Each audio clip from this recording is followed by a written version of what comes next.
So let me formally introduce who we have with us tonight. I have my Jarrett Johnson is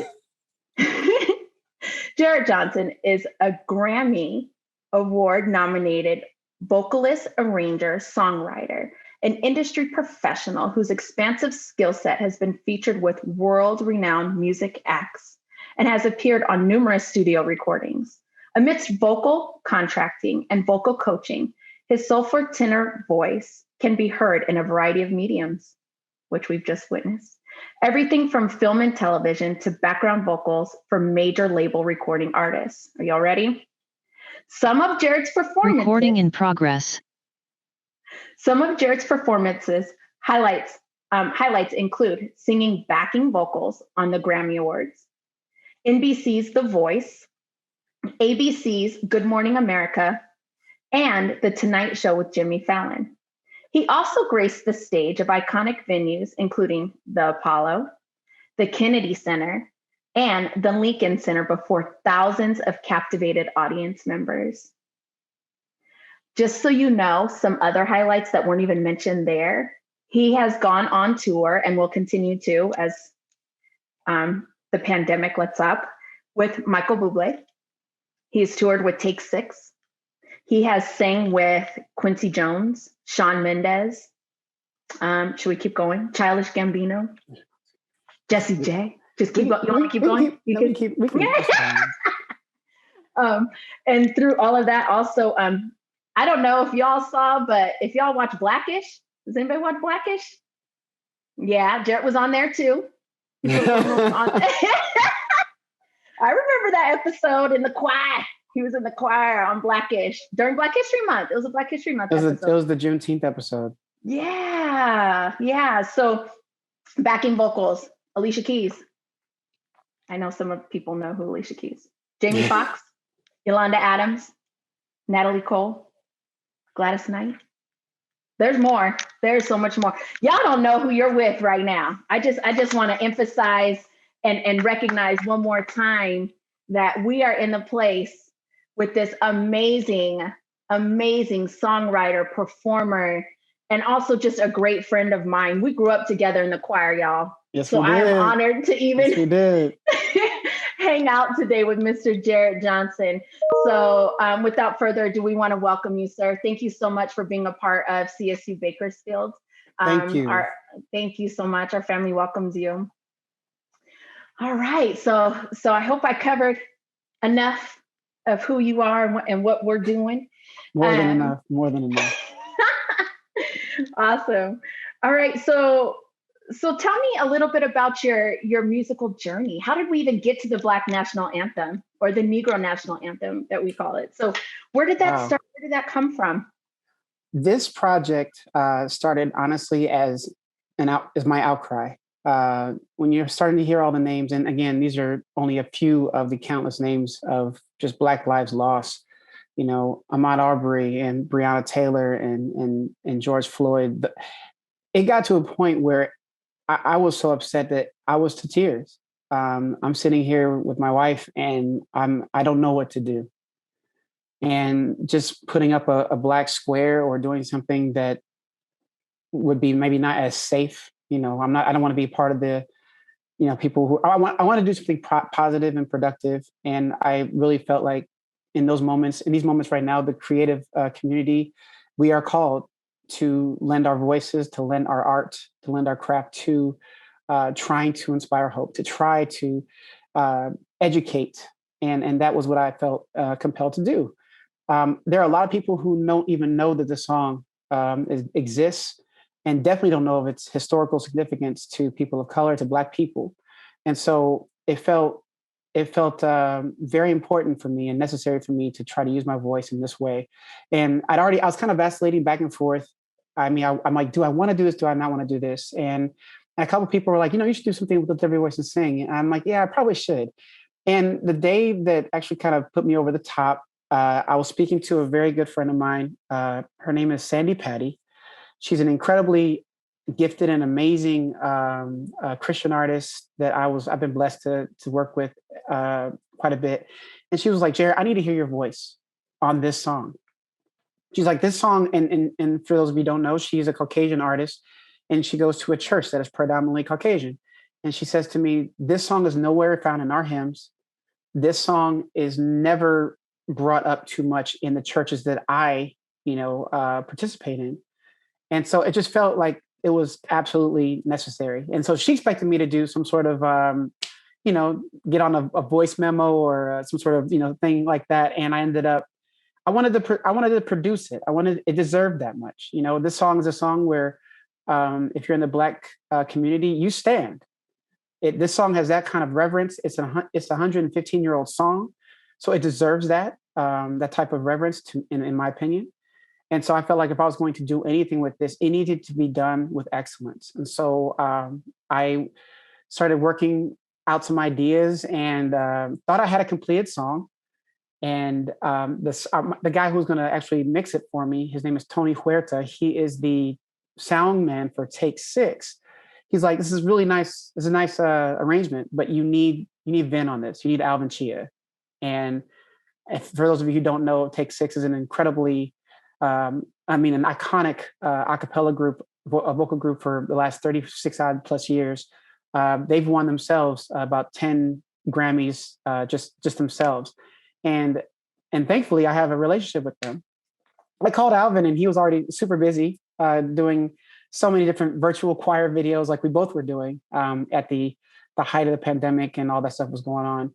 And he's like, I need your help, man. I don't have the low end. I'm a tenor. So he had some ideas. He laid his bass line in, and then I had some ideas. I wanted to make it. We live in a very visual world now, and you can't just do a song. It needs to have some sort of visual aesthetic. So I had this idea about putting 4 different guys, but the same guys, just dressed differently. And the idea was to essentially show that in the world that we live, no matter what you wear, it may be indicative of how you're going to be received. And at the same time, that person is the same man or the same woman, but the world will decide how much value, how much importance, how much attention is deserved of that person. So I felt like it was a very strong illustration to make, obviously amidst the visual images that were used as well, just to kind of just demonstrate just how divided this country can be at times. So yeah, and so a dear friend, Arande Jenkins, who honestly, he was the brilliance behind making that video come to life. We put that video together, and 26,000 views later on Facebook, and almost 16,000 views on YouTube, which is, again, not a lot for some, but that's a lot for me. We, in a Grammy nomination later, opportunities to be in front of, audiences like this, and classes and young people and people who don't know about the song. This is what this is all kind of come to. So for me, it's been an incredible journey. Never in my wildest did I think that I would fall into social activism like this at this type of level. But now I feel even more compelled to use my voice, realizing the power of art, the power of music, the power of just understanding that, your voice is necessary and that your gift will make room.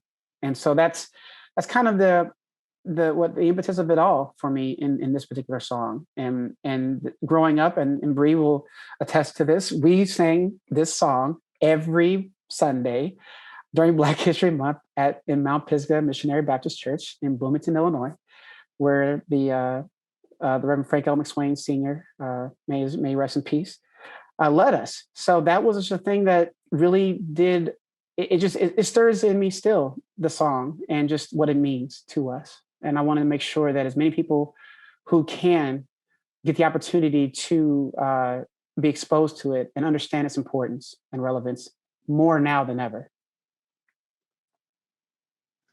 Thank you so much for explaining that. Even some of that I didn't know about the way the men were dressed in those various aspects. So thank you for explaining that and helping us see. I just put the link in the chat to the YouTube so we could just bump up those views a little bit more as time goes on. Sure, not right now because we have you in person, but save it Put it in your favorites. I listen to it all the time now. I'm not going to lie. I just keep it. Oh, so you're the reason why the bump. Appreciate you. All right. Cool. You're welcome. Cool. You're welcome, friend.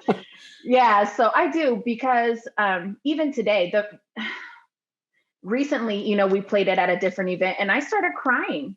Because you think about historically where we've been and where we still are. Yeah. And we'll get into that discussion a little bit more in a moment, but it still hurts. Yeah. It still hurts. And the way that you deliver that song can still help us feel that, can help us feel and relate to our song. And that's what tonight's about. Tonight is about how music connects us and can heal us and can help us express and teach and learn. And so, speaking of learning, we have a poll. We're going to get interactive for a minute. So our first poll we'll put up, and we would love for you to answer. So I think, do we click at the bottom and answer the polling? So they're going. Y'all know how to do this. Look at us in our virtual setting. Okay. So have you heard the Negro National Anthem before today? Some of y'all might have heard it on Sunday at the Super Bowl. That was nice that was there. That could be a different discussion. So that was great that was there. And let's see, who has never heard it before. And that's interesting. So it looks like we have a few people who haven't responded, but overall, wow. Almost a third of the people have never heard this song before. Interesting. Yeah. So let's talk about it a little bit more. Where does the song derive from? Where does it come from? Why do we have this Negro National Anthem? Well, in doing this song, I've been called to learn a lot more about it, and it's crazy. First of all, the song was originally a poem composed by James Weldon Johnson, and it was a poem that was created for what would be recited for an assembly for children in celebration of Lincoln's birthday in 1900. So I did not know that at all. I had no idea that the impetus of this was a celebration of Lincoln's birthday, Abraham Lincoln. And so it was put to music by his brother. And in 1905, it was then adopted by the NAACP as the Negro National Anthem. And this is a song that's been used countless times, whether it be in marches, whether it be in protests, in so many, obviously in church forums and beyond.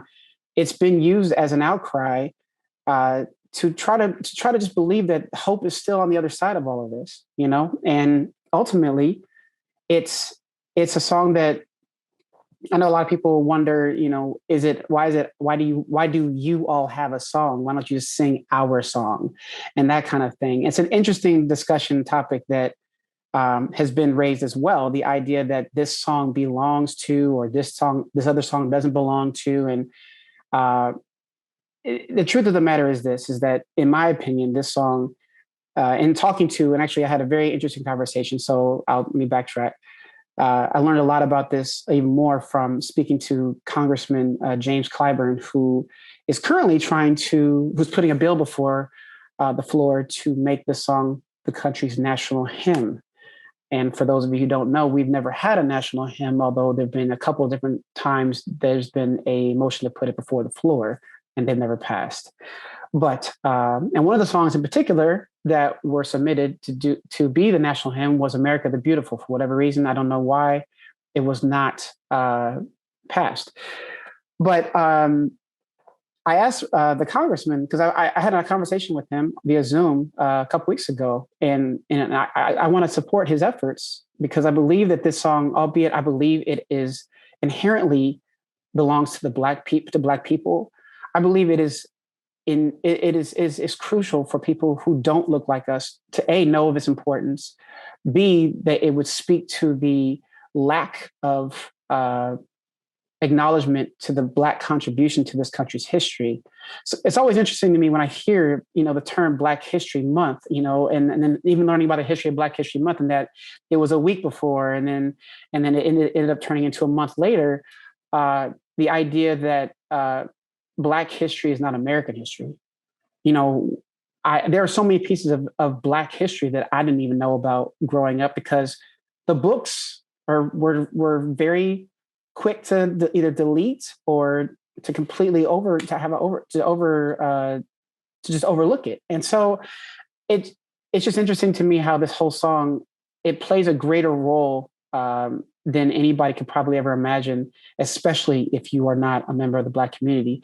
Because even if you're a member of any other community, the importance of it and the value that it has within our diaspora it goes without saying. It's without measure. And so I wanted to make sure that when I did this song again, would pay homage to the original creators, who happened to I thought it was kind of awesome that the last names were Johnson. And someone asked me, am I related? I'm not, I don't believe, but it would be awesome if I was. But in speaking to Congressman Clyburn, he said that the Johnson brothers were, they had this incredible conversation about calling it the Negro National Anthem. And the fact that in and of itself is a twofold situation. One, you're giving ownership, and ownership is, absolutely, was intended there, while at the same time, you're potentially alienating an entire other people group who don't necessarily belong to the Black community. And so it's a discussion that I've had with a number of people who are on different sides of it. And I think it's a conversation that needs to be had, because I think it ultimately opens the door to conversations that will ultimately introduce so many other pieces of history, not just Black history, but history that has been overlooked and not discussed in our education system that needs to be in there. I don't know why, but I never knew about Juneteenth until I was a young adult. I didn't know about the Tulsa massacres until I was an older adult.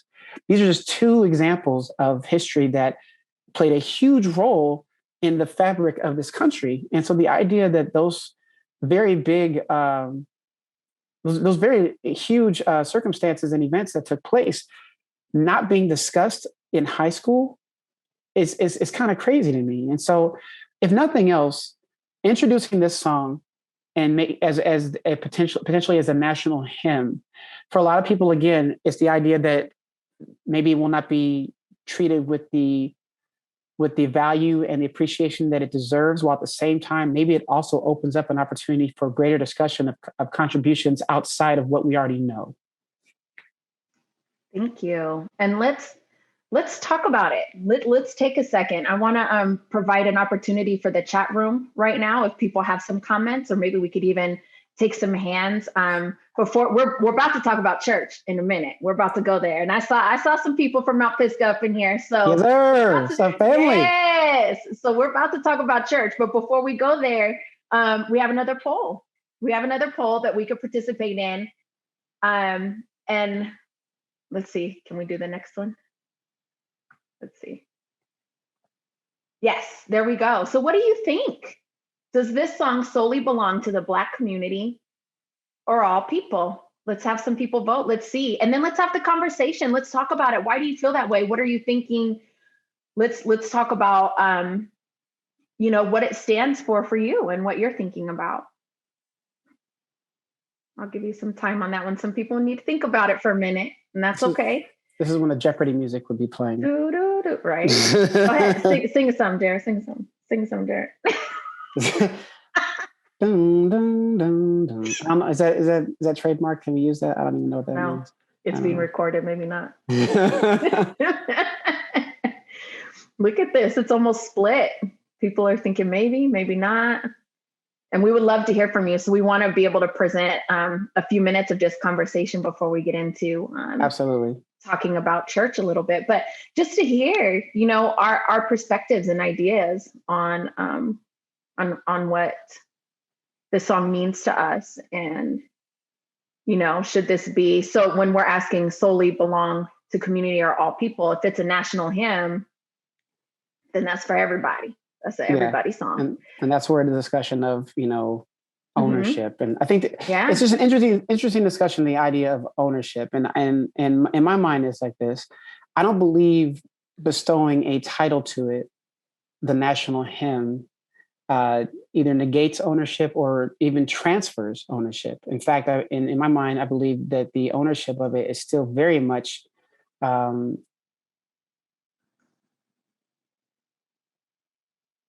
but it's one of those things where, again, I feel like the song itself, I have a very emotion with regards to our national anthem because of just some of the lyric that's in it. The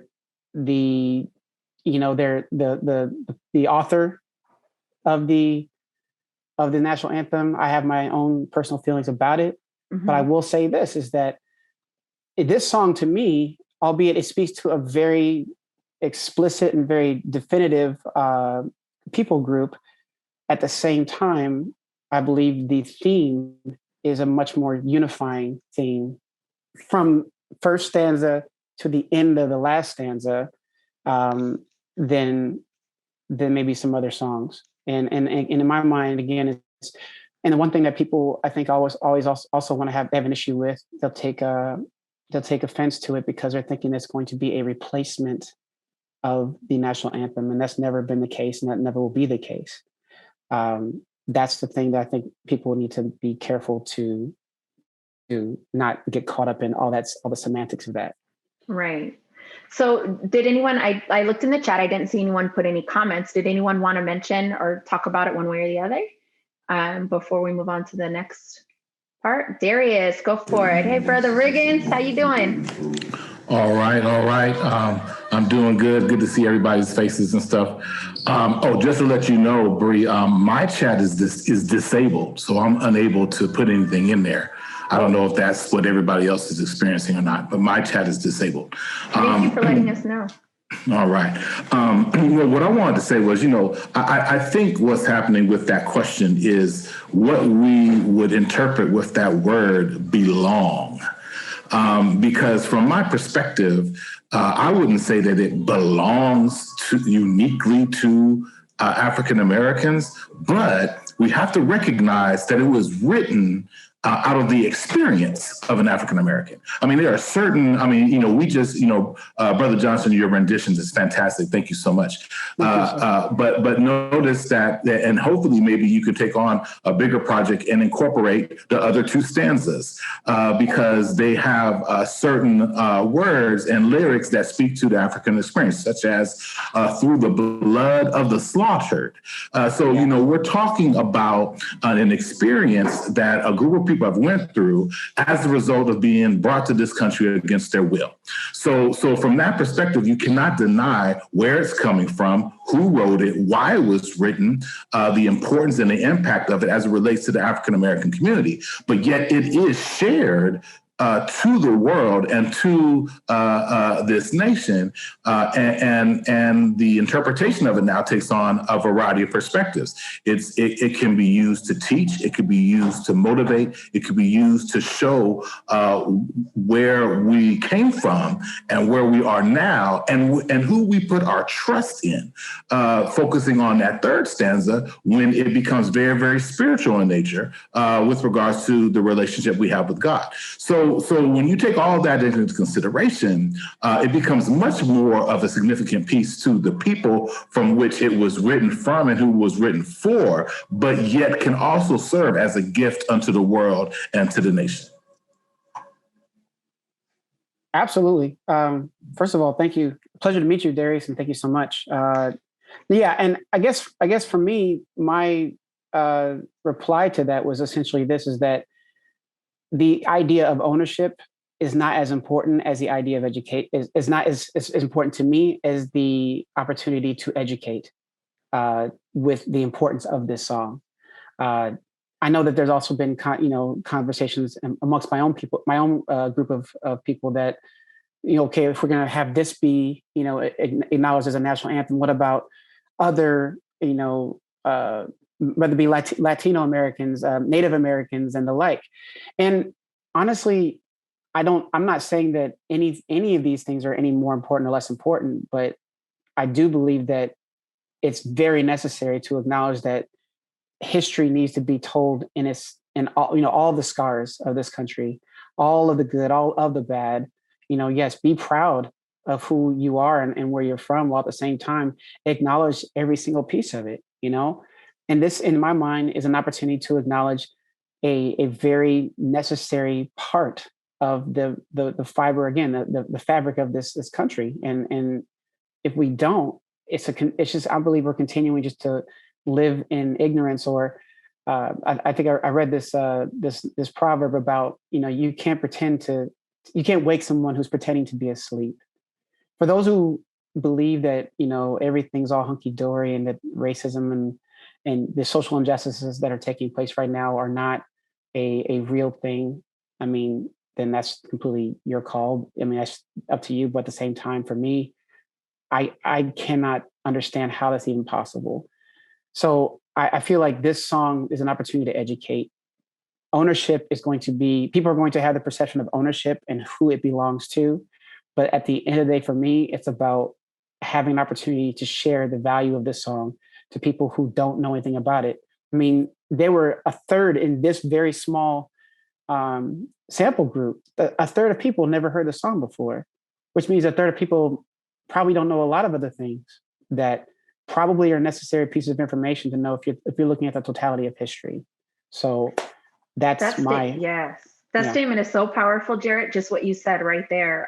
And referring back, so just history behind Jarrett and I, we met in high school. So we were in the high school choir, and I grew up in Sacramento. So I knew what Juneteenth was. I grew up around Black folks. We did the thing.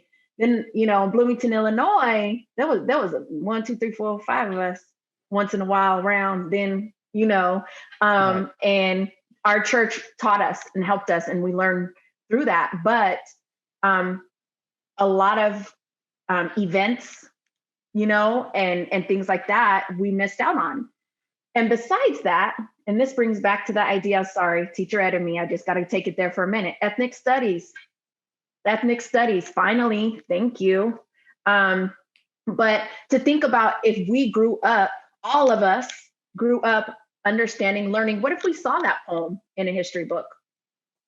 What if we heard the song? What if we were able to learn about the events that freed us, the events that we celebrate together? Wow, it just creates a different spine. You know what I mean? To know where we came from and who we represent as a people. And we say, I always say our ancestors not only paved, but they paid the way for us. And to think about, the history behind that is very powerful. And it's true, that education piece, if we were able to learn about that, then we're able to move forward and do more with it. So that's a very valuable point. We do have a question, so I'll go ahead and read this. And then we also have Teresa, it looks like Warner, raised her hand after. So we'll go ahead and start with Russell. It says, what does the African American community feel? Do they want it to be their own or share it with other ethnicities, other Americans? It would be interesting to know if your poll has similar results for all ethnic groups. Good point, because, you think about other ethnic groups who have also experienced some of the situations that Blacks have experienced. So go ahead, Jarrett, and talk about that if you want.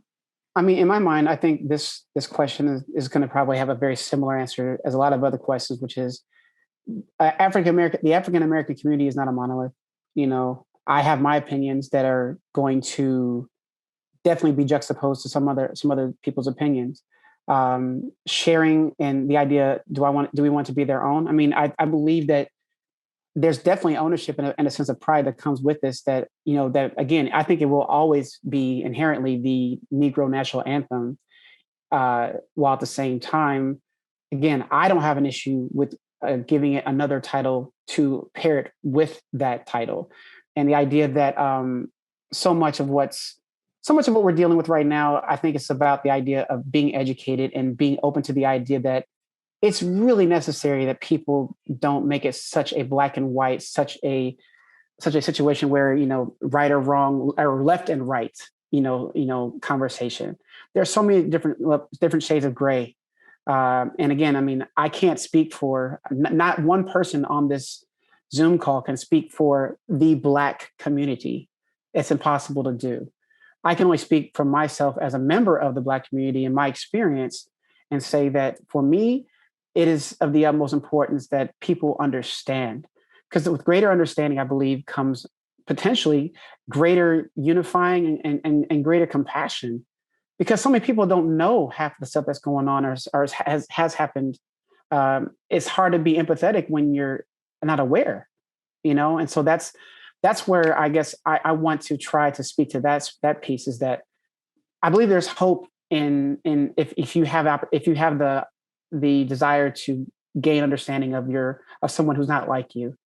I'm not going to be able to speak from the perspective of another marginalized community, but as a human being, it's the impetus falls upon me to say, okay, I may not understand it, but I need to at least show compassion and empathy towards it, and do my best to show that there's value and validity in the feelings that are shared by this people group and by this marginalized group. So I don't know if that really answers the question, but that's about as far as I can go with it.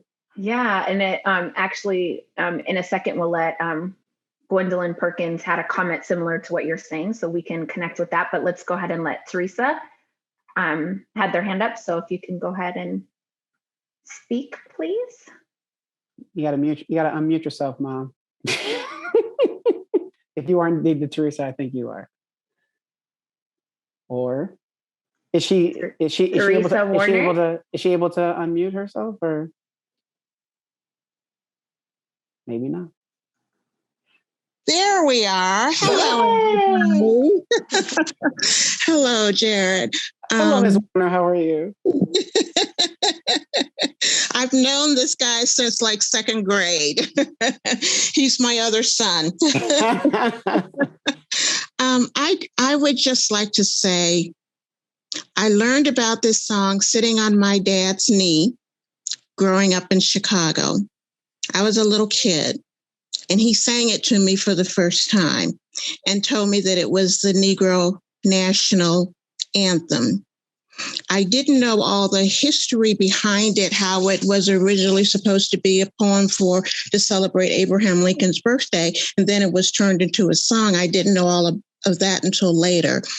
But if this song were adopted as the nation's hymn, I think it would be wonderful. It is a hymn. It is a hymn in my eyes. It's a very spiritual song. For me, it will always belong to me. It will, in my eyes, and with what I've grown up seeing, this song will always belong to the Black community. But like Jarrett said earlier, this song allows for a lot of education. I have 5 grandchildren. I want them to know this song. I want them to know the story behind it. I want them to know what it means. I want little white grandchildren to know this too. This is something that needs to be shared, no matter what your ethnic background is. If you're Black, if you're white, if you're Native American, if you're Asian American, this song needs to be shared. This song needs to be shared because most ethnic groups have had their own amount of struggle.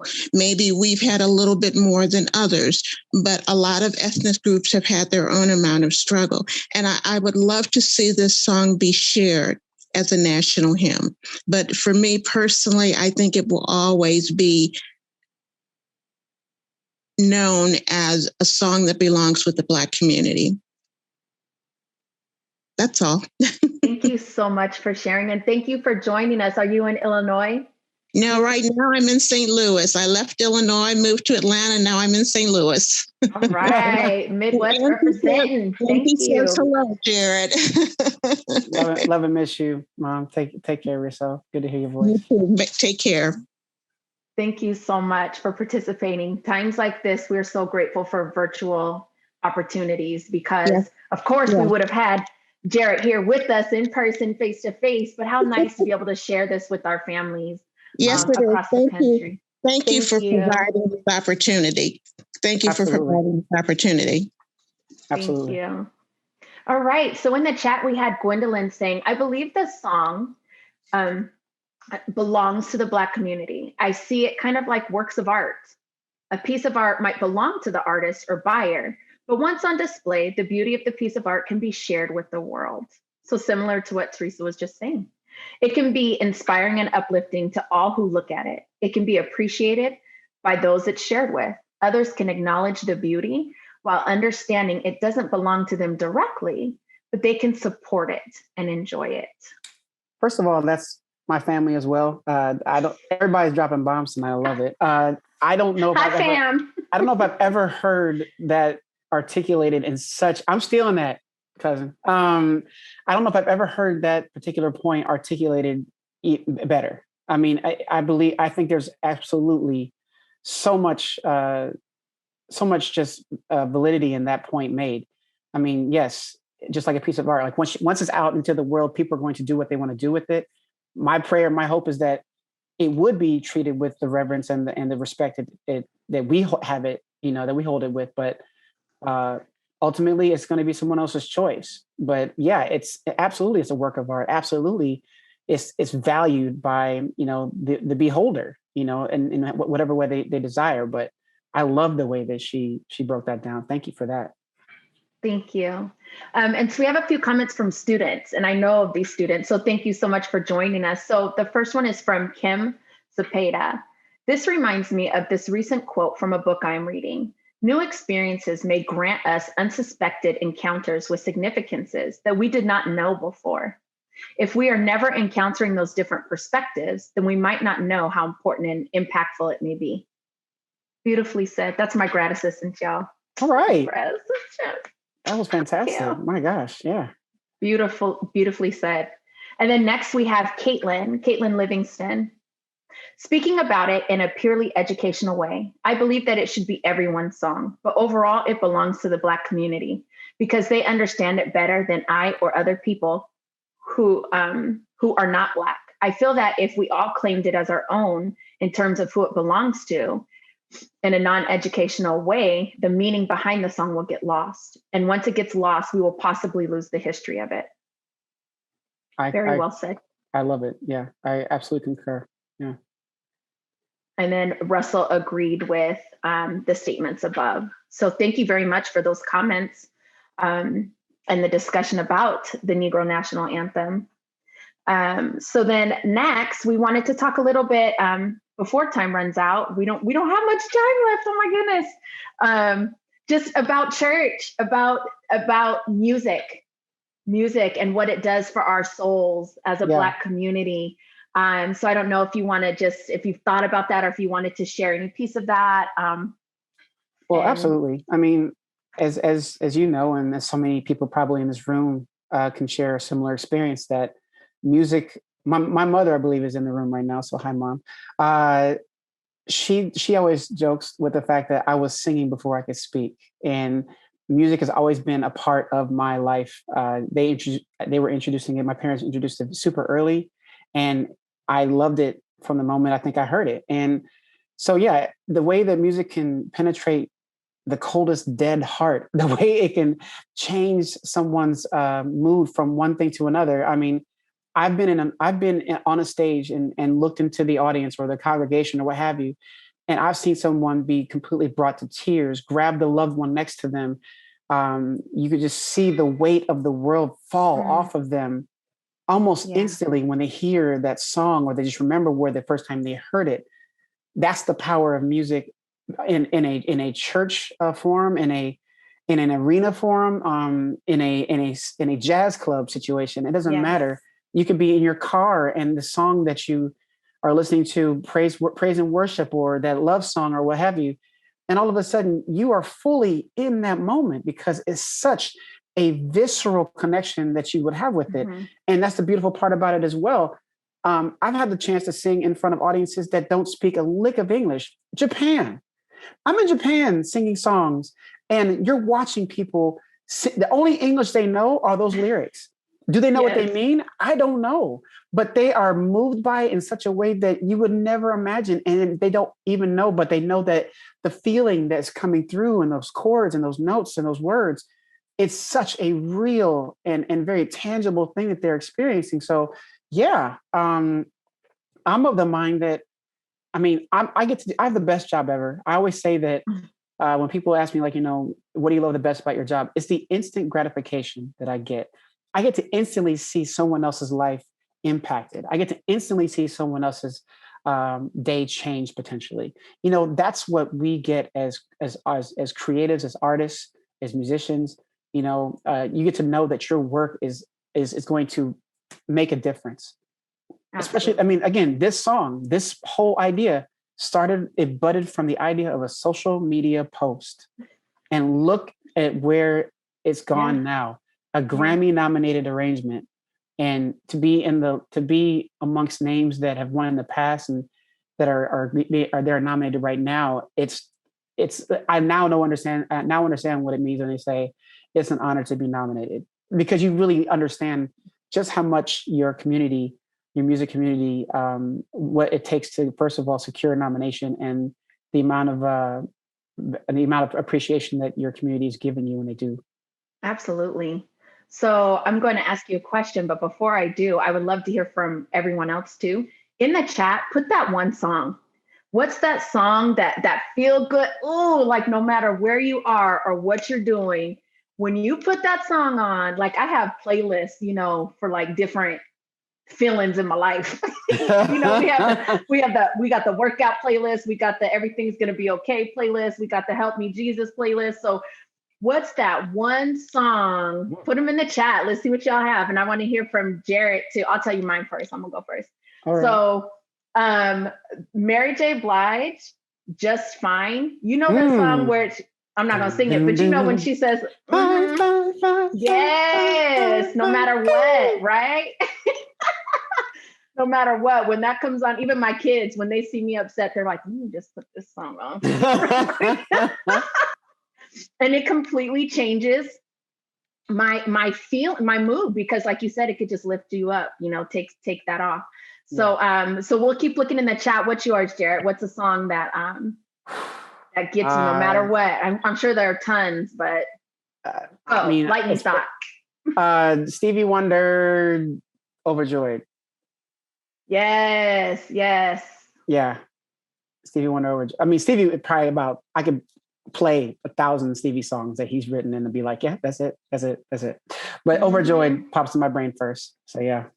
Absolutely. We have some Tamela Mann. Did I say her name right? Change Me. Oh, Tamela Mann. Yo. Yeah. Yes. Planet Rock. Okay, Darius. Planet Rock.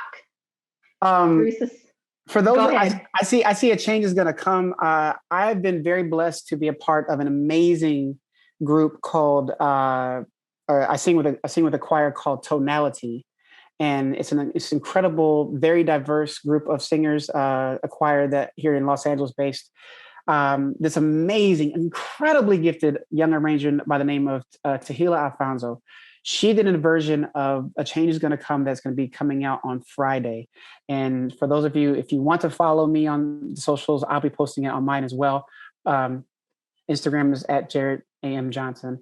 But if you want to put that in the I was going to say if we could add it to the chat. Do that later. But no, she did such an incredible version of that song that it's so powerful, and the visual with it, the actual arrangement is incredible. I can't wait for people to hear it. Yes, I can't wait. Oh, Leon Bridget. Yes, y'all see now. Oh, River. Yes. Take all of these and I need to hear what y'all feel so we can, be connected. That's so good. I want to give an opportunity for people to ask questions, but before we do that, did you want to share with us any projects that are coming up? Maybe we could get a snippet of that little video, or you singing one more time. I heard you sing Overjoyed very well. I don't know. Honestly, that's part of the reason why I have my wife now. I sang that, and that's kind of how I caught her attention. Thank God for that song. Stevie, thank you very much. But I've been sitting on music for a long time of my own, that I've been, for whatever reason, waiting to release for what honestly, it's just been a little bit of intimidation, a little bit of apprehension and fear. And now I'm realizing now than ever that it's time to just put that fear away and just to let it all out. So this year you will be hearing something from me.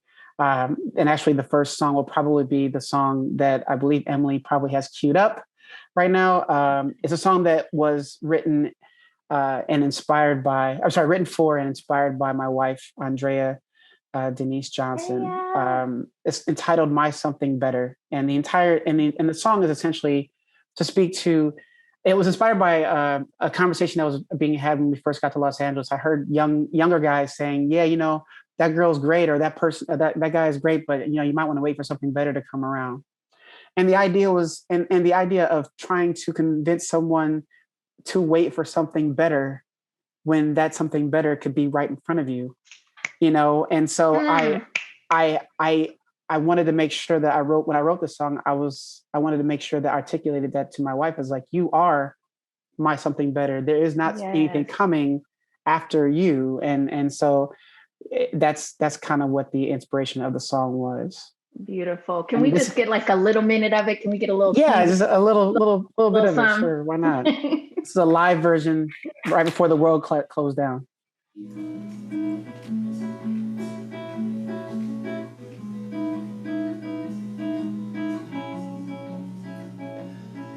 If I had one more try to do life over again, and given the choice to write a different end, I come back every time to the love that is mine. There is nothing on earth that's worth trading.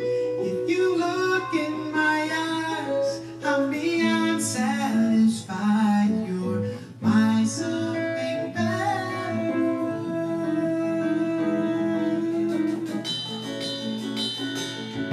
I know not where to start, struck by the essence of you. My heart searches for words, 'cause nothing will ever do. Don't you ever doubt I won't leave you without my affections. No, they're never fading. If you look in my eyes, I'll be unsatisfied. You're my something better.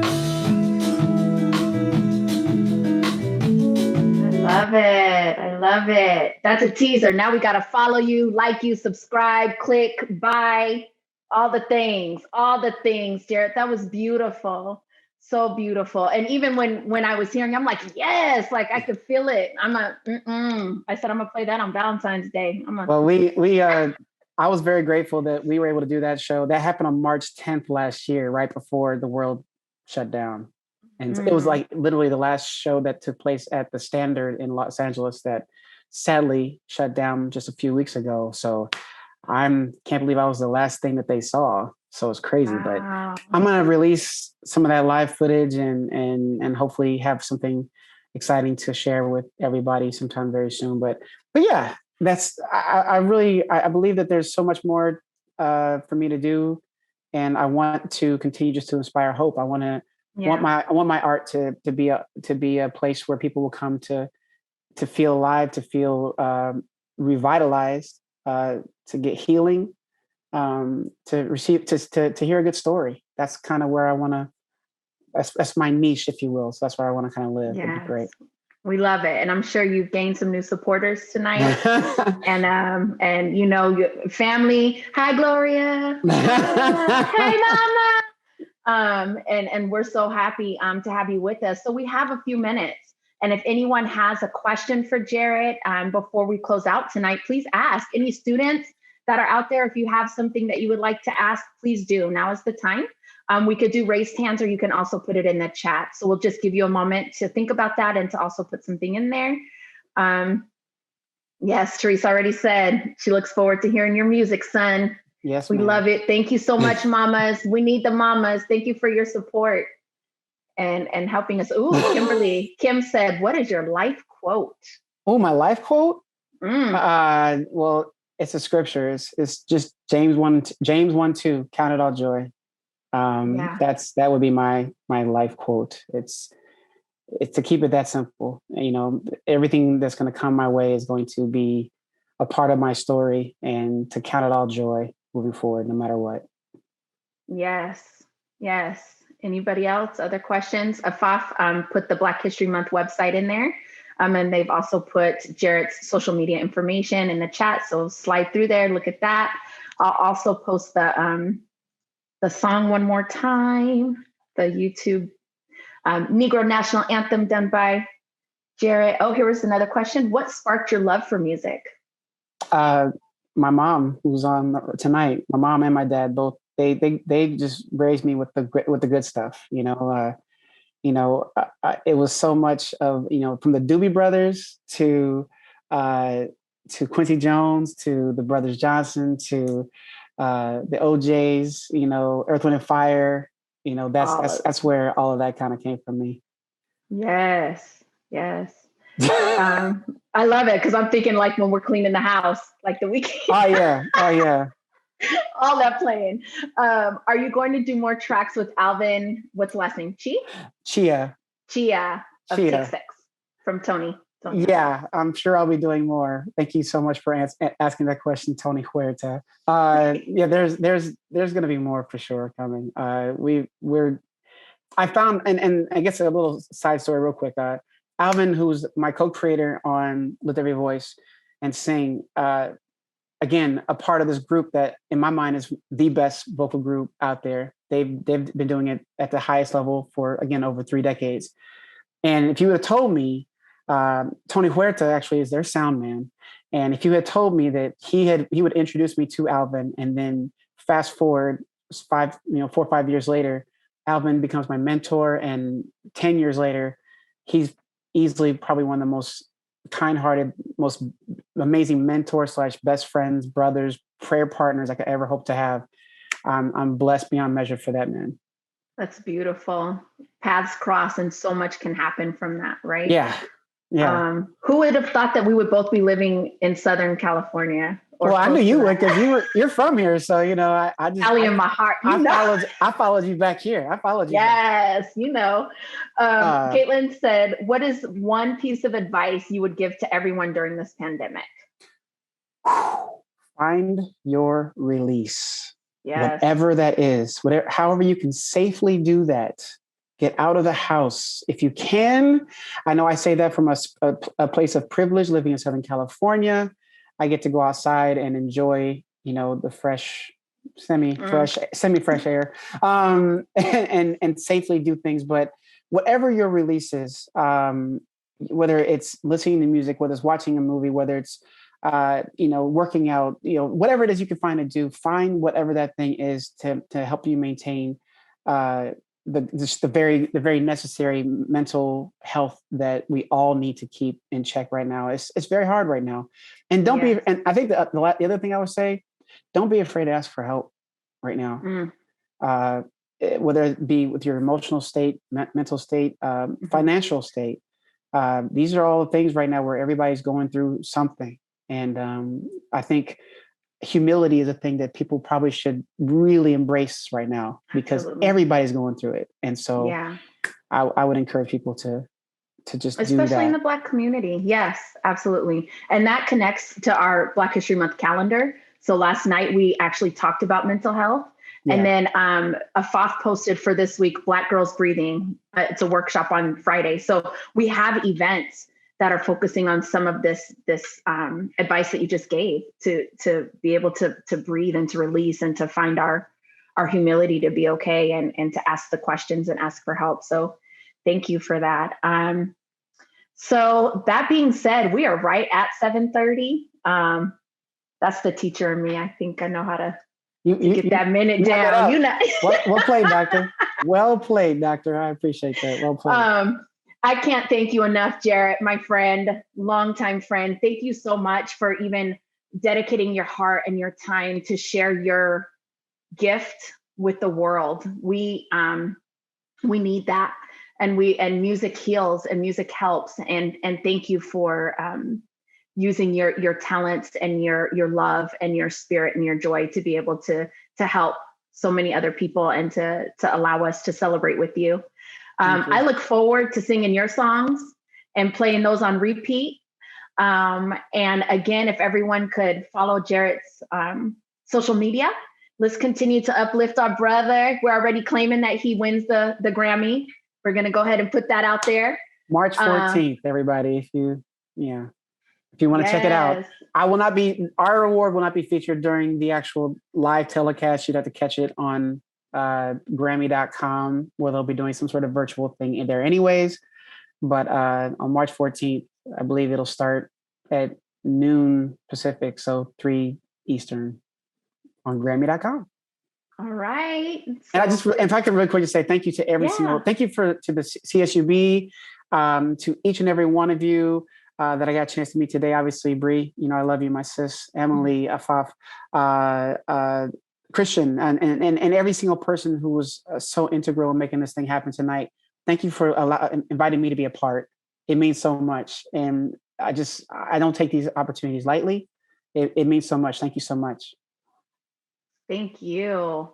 And again, there were lots of chat comments right now about how great this event was. And thank you for sharing your talents with us. So again, Jarrett, we appreciate you. And thank you for all that you do. And I'm gonna ask Gloria if you could stay on, Mama. Can we take a picture? Can we do a? I don't know if she wants to or not, but is her video actually up? I didn't even see if her video was up. I don't know, but I just wanted, we could go ahead and stop recording. Yeah, I see Gina. Hey, sis. Recording stopped. So thank you everyone for coming out tonight, and please follow us and continue to support Black History Month and all that CSUB is doing with our Black community and everyone else, bringing us together. So have a good night. Thank you again for coming out. Thank you, guys. And we appreciate you very, very much.